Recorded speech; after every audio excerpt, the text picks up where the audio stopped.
Sa unang tingin, aakalain mong normal ang patakbo na nakasabay na sasakyan ng uploader sa kalsadang ito sa Ocampo, Camarines Sur sa gitna ng malakas na buhos ng ulan hanggang sa lumipat at sakupin na nito ang kabilang lane. Binusinahan at tinangkapang habulin ng uploader ang driver ng sakyang nagpagewang-gewang na hinihinalang nakatulog. Sa dulo ng viral video, hinabol ang sasakyan ng PNP Mobile at saka lang ito napahinto. Maswerteng walang nasalpukan sa sasakyan kahit pa ito ay nagpagewang-gewang sa kalsada. Nakarating na sa LTO ang viral video at agad na inisyuan ng show cause order ang driver ng sasakyan. Ito pong viral video na po na ito na naglakop nga po sa social media. Aga pa lang mga bandang 8 siguro yon o 8:30, na-receive mi na po itong video kayan. So immediately, we conducted na investigation, pre-investigation po ang vehicle. Isa ang may sadiri, isa ang registered owner, isa. Siyempre dahil taman duman sa viral video matutukoy ang driver.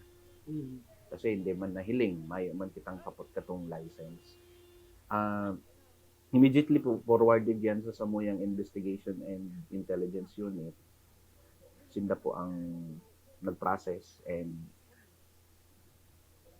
kang aldaw din po ito, sugma, mga lunchtime, may show cause order na po kita. Base duman sa show cause order po na niluwas, ang initially na ang nahiling ta pong violation is reckless driving.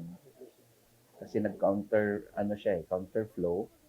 And data po aram ko ano ang ipapaliwanag niya kung taano araw ka to si driving niya at that time. Habang hinihintay ang paliwanag ng nasabing driver, pansamantalang nasa 90-day preventive suspension ang lisensya nito at hindi muna pinapahintulutang magmaneho. Nakaalarma na rin ang sakyan sa naturang viral video. Samantala, gabi ng parehong araw, July 2, may enforcer ng LTO sa Pamplona ang muntik na umanong mabangga matapos takasan ng isang sasakyan ang anti-colorum operation ng LTO. Ayon sa LTO, nagkahabulan ng mga otoridad at umarurot na driver hanggang sa naabutan sa Zone 3 Barangay San Gabriel kung saan inabandona ng driver ang mga pasahero at sasakyan saka tumakas. Kasubanggi po, naka-receive po kitang message sa team kasi it's a joint operations po ng regional enforcers and mga CAMSUR enforcers ta po. Yung ani po to mga bandang 10 past 10 or going to 11, may nag-evade po duman sa roadside inspection po na ginigibukan sa tuyang mga enforcers. Nagdulag po itong Innova. May saro po kitang enforcers na dikitan pong banggaon. So nilamag po siya kang mobile. Ganyan, nag-overshoot po si Innova. Siguro dahil niya kabisado si tinampo Nung mag-overshoot siya, nagdulag si driver pasiring duman sa may sapa iyo po si istorya.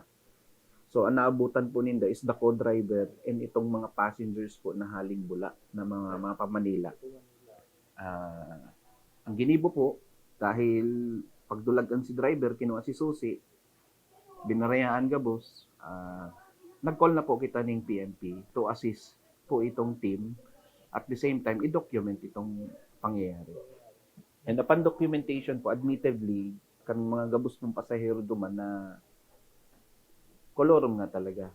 Pa-Manila po sinda, na nagbayad po sinda. And itong co-driver po, nag-amin din po na nangolorom sinda. Sa ngayon, idadaan umano sa investigation at intelligence unit ang sakyan dahil hindi natikitan ng tumakas na driver. Pagpapaliwanagin rin ng driver at rehistradong may-ari ng sakyan kung bakit ginamit ito sa pamamasada gayong wala naman itong prangkisa. Jan Amador, CSN.